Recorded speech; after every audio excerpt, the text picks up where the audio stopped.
reasons not to eat your vegetables. Vegetables really are the key to weight loss, disease prevention, and health, but there are a few times when it is more than okay to cut back these superfoods. How many times have you been told to eat your vegetables? If you're like most Americans, too many to count. And if you're like most Americans, you're eating far fewer than the 5 to 9 daily servings recommended by the U.S. Department of Agriculture. Vegetables offer a big bang for your nutritional bucks, explains Alyssa Rumsey Road of the New York Presbyterian Hospital Weill Cornell Medical Center. They're a good way to bulk up your meal. Add fiber to your diet and get a lot of nutrients for a low amount of calories. Vegetable consumption is one of the behaviors most associated with long-term weight management, health, and longevity.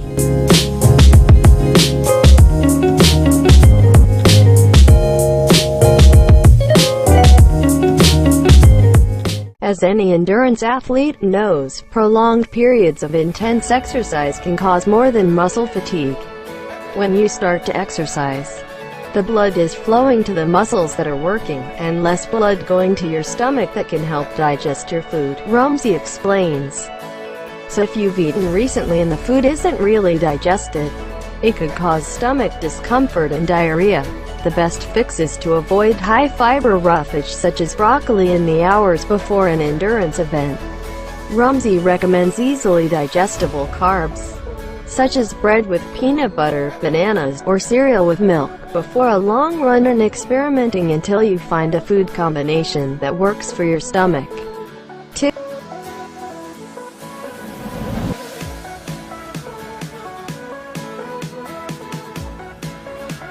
People who watch their sodium intake because of hypertension or heart disease should be wary of filling up on canned vegetables. Sometimes, canned vegetables can have half of the recommended daily amount of sodium, which is between 1,500 and 2,300 milligrams daily, Rumsey says. Choose no salt added or low sodium versions.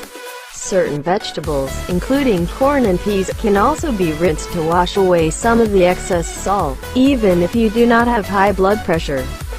Rumsey recommends cutting back on sodium for overall health.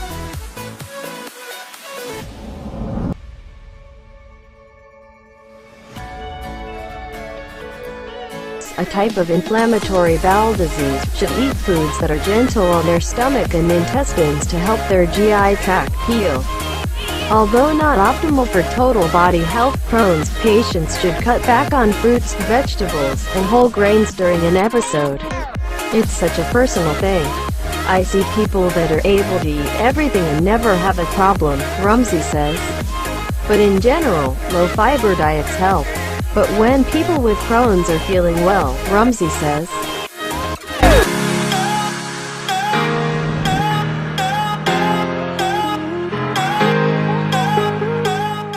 you know the old ditty, beans are good for your heart. The more you eat them, the more you fart. Turns out, beans are really an incredible fruit, but many vegetables produce the same gaseous effect. Veggies most known for causing gas and bloating thanks to their fiber content include broccoli, Brussels sprouts, cabbage, and asparagus.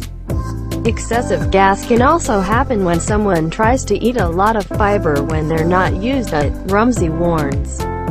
Because most Americans don't eat the recommended amount of fiber, 20 grams to 25 grams a day for women, at least 30 grams a day for men. She suggests adding 1 or 2 servings a day for a week and then adding more fiber to your diet little by little to avoid any unintended side effects.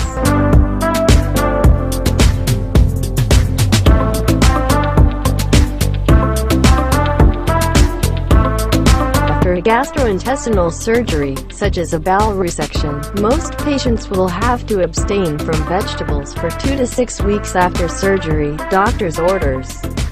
To allow the intestines time to heal, we generally recommend low-fiber foods in order to reduce the roughage that's going through the intestines, Rumsey explains. Then we suggest people add foods back in one at a time to see how they do.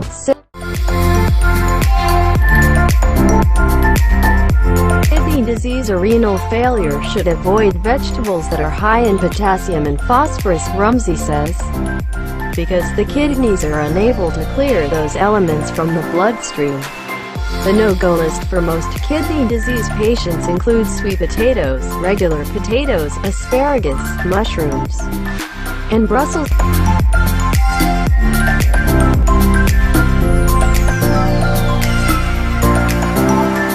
Beets are known for changing the color of your urine into an alarming red.